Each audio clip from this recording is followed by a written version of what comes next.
So yung mga baha po, hihintuan na ng ating mga trucks kasi pagka nasira, mas lalo po silang hindi makakaandar. So kung ano po yung datnan sa lugar na yon at kailangan na maglabas din tayo ng relief goods or ng mga pagkain galing sa Kalusugan Food Truck, hihinto ba na tayo doon. So these are some of the challenges, medyo physical.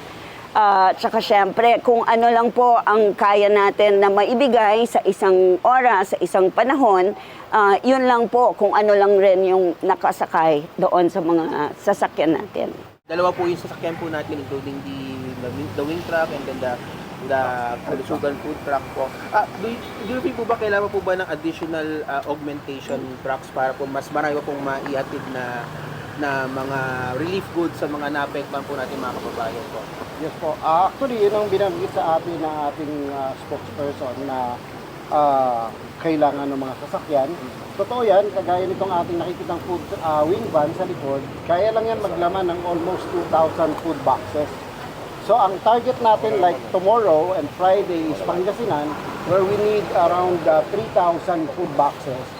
Kaya kailangan namin ng augmentation ng mga other wing vans or 10-wheeler truck. In fact, meron na rin kaming partner na kausap, darating yan tonight, para tumulong sa amin, para makapagdala tayo ng mas maraming food boxes and other relief items sa mga probinsyang nangangailangan ng tulong. Dahil nagbibigay tayo ng relief sa panahon ngayon, di ba? Babanggitin lang natin na yung ating libreng sakay, ito po yung mga bus ng Office of the Vice President na patuloy na umaandar. Dahil alam naman natin yung pangangailangan ngayon, and as a matter of fact, nung Monday ng gabi, pumayag po si Vice President Duterte na mag-extend tayo ng biyahe ng mga libreng sakay buses natin hanggang alas 12 ng gabi. Ito po, pangdagdag na lang rin sa tulong na alam natin na maraming na-stranded kung saan-saang lugar.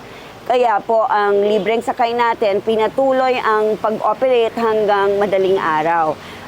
At ngayon po, as we speak, umaandar din po yan, especially doon sa mga kanilang from the point of beginning hanggang sa makarating sila sa destinasyon, tuloy-tuloy po ang biyahe ng libreng sakay para makatulong tayo doon sa mga na-stranded na tao, na mamamayan natin. Attorney, may plan pa po i-extend yung libreng sakay? Kasi for the past 2 days, nag-extend na from Monday and Tuesday. Ngayon po ba or until the range of sight po ba, are we expecting po ba na i-extend yung libreng sakay pa po? Ipapa-extend po yan ni Vice President Duterte kung makikita natin ang pangangailangan. Sa ngayon po, kung talagang kailangan siya, itutuloy po ang ating biyahe. Mga kababayan, isa mapagpalang araw po sa inyong lahat at welcome po dito sa ating YouTube channel. No? For today's video, ipagpatuloy po natin itong reaction video natin dito sa naging interview po ng spokesperson po ni Vice President Sara Duterte. Tungkol nga po ito sa kanilang pagbibigay ng tulong. No? Yung pag-extend po nila ng tulong sa ating mga kababayang naapektuhan po ng bagyo ngayon. Dahil alam naman po natin mga kababayan na sa iba't ibang sulok ngayon ng Pilipinas ay nakakaranas po ng matinding pagbaha, lalo na nga po dito sa lungsod ng Maynila, kung saan lubog na din po yung ilang mga parte dito ng ating lungsod. So ito nga po mga kababayan yung pagpapatuloy ng ating reaction video dun sa una nating in-upload kahapon, which is yung reporter po na nasupalpa ng ating spokesperson, no? Dahil nga naman dito sa kanyang malaintrigang tanong. Kasi kahit sino naman na yung willingness mo na tumulong lang tapos iintregahin ka pa ng ganito, no? So parang ang pangit lang pakinggan. Kasi dapat sa mga panahon ng ganito na may mga sakuna, may mga bagyo, hindi na dapat kinakailangan pang ganito yung mga tanong natin. Although may freedom naman tayo kung ano yung itatanong natin, 'di ba? Why not nga naman? Pero dapat ready ka din kung paano ka i-criticize ng makakapanood or makakarinig nito. Kasi para sa akin parang hindi maganda na sa oras na kinakailangan talaga na mag-unite talaga tayo, no, na magkaisa tayo, ano man ang kulay mo sa politika, ano mang estado mo diyan o ano mang ranggo mo diyan sa gobyerno, dapat nagkakaisa kasi usapin na po to ng interest ng bansa natin, no, para po sa mamamayang Pilipino po ito at hindi naman po para sa kanila. So wala ko nakikitang problema mga kababayan sa pagtulong po ng Office of the Vice President. Hindi ko nakikitang epal o pakitang tao itong Office of the Vice President kasi ano man yung kanilang motibo dito, ang mahalaga dito is yung makikinabang yung ating mga kababayan o yung mga Pilipino na naapektuhan po ng lubha dito po sa mga bagyong nagdaan dito sa ating bansa. So itong ginagawa nila ay karagdagan lamang po doon sa mga ayuda na naibibigay na po ng ating administrasyon, no. So hindi ba sila masaya na ang Office of the Vice President ay nakikibahagi dito sa mga programa katulad ng pagbibigay ng tulong sa ating mga kababayan? Ano ba dapat ang dapat mong gawin, 'di ba? Tumulong ka o hindi, may masasabi sa iyo, no? Kaya tama lang na ganito yung ginagawa ng Office of the Vice President. Kung may kakayanan naman silang tumulong, why not? Kahit naman kayo na nanonood dito, kung may gusto kayong tulungan sa inyong munting kaparaanan, ay kaya nyo namang gawin yan eh. So hindi nyo kinakailangan magpataasan ng ihi dito mga kababayan na kesyo ikaw ang presidente, kesyo ikaw ang DSWD, ikaw na yung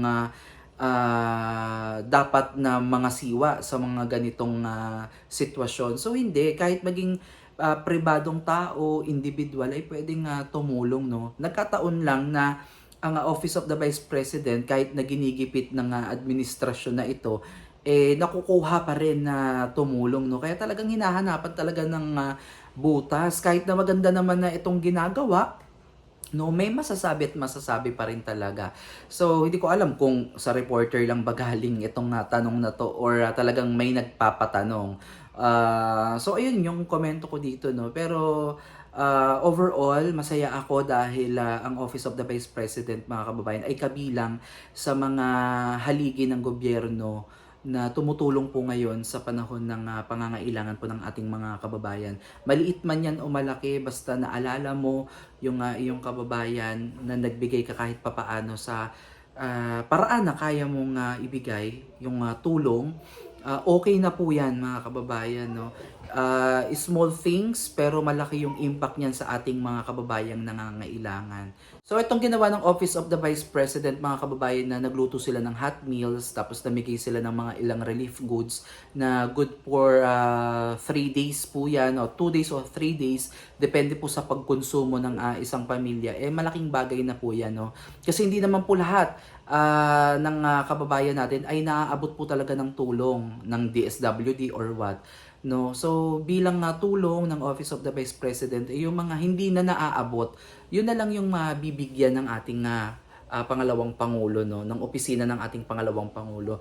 Kaya wala ako nakikitang problema dito mga kababayan na dapat talaga nagtutulong-tulong sa mga ganitong pagkakataon at iset aside muna yung usaping politika kasi yung concern na natin dito is yung welfare ng ating mga kababayang na apektuhan po ng bagyo. So idagdag pa natin dito mga kababayan yung libreng sakay ng Office of the Vice President, yung mga bus natin dyan na makikita natin sa iba't ibang lugar dito sa Metro Manila, no. At personally ako, nakakita na din ako niyan dito sa Naik, Cavite. So from Naik, Cavite parang papunta atang Pitex, no. So libreng sakay, lalo na sa panahon ngayon mga kababayan ng bagyo, marami po tayong mga kababayan ang na-stranded, no. At halos wala na din po kasing mga sasakyan na pampubliko yung bumabiyahe dahil nga po dun sa nakaraang lumubog po yung ibang mga kalsada at hindi po talaga passable. Pero andito pa rin po ang Office of the Vice President at in-extend po nila yung kanilang programa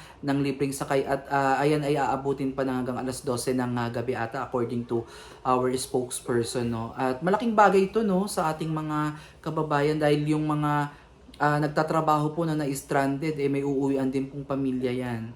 At bukod dyan, alam nilang safe din silang makakauwi sa kanilang tahanan. At syempre, most importantly, ay makakatipid po sila, no, sa kanilang pamasahe. Dahil hindi din biro yung pamasahe kapag ikaw ay nag-commute, lalo na kung ikaw ay nasa malayong lugar. So malaking tipid para sa ating mga kababayang nakakapag-avail ng libreng sakay ng Office of the Vice President. Kaya itong mga bagay na to, itong mga programa ng Office of the Vice President, kahit na sabihin mo na simple para sa iba, pero malaking bagay na din to para sa mga taong nangangailangan talaga. Ano lang, huwag na nating palakihin pa yung issue mga kababayan. Basta makikinabang yung ating mga kababayan nangangailangan, go na yan. I-set aside mo na yung mga politika, kulay nyo dyan kung ano yung pananaw ninyo sa mga sinusuportahan nyo. Kasi kanya-kanya naman tayo ng sinusuportahan at nire-respeto ko yan kung sino yung mga sinusuportahan ninyo. Ganon din kami, respetuhin nyo din kung sino yung sinusuportahan at pinaniniwalaan namin, di ba? May kanya-kanya tayong prinsipyo sa buhay, meron tayong kanya-kanyang pinaniniwalaan, kaya respeto mo, respeto ko, yun yung mahalaga. Basta pagdating sa kapakanan ng taong bayan, mga kababayan, para sa Pilipinas, dun dapat tayo, okay? So maraming salamat sa inyong panonood mga kababayan, at kung gusto nyo panoodin ang buong video na ito, ay bisitahin niyo po ang Office of the Vice President at nandun po yung mga updates nila. Okay? Maraming salamat po sa inyong lahat at God bless po sa inyo.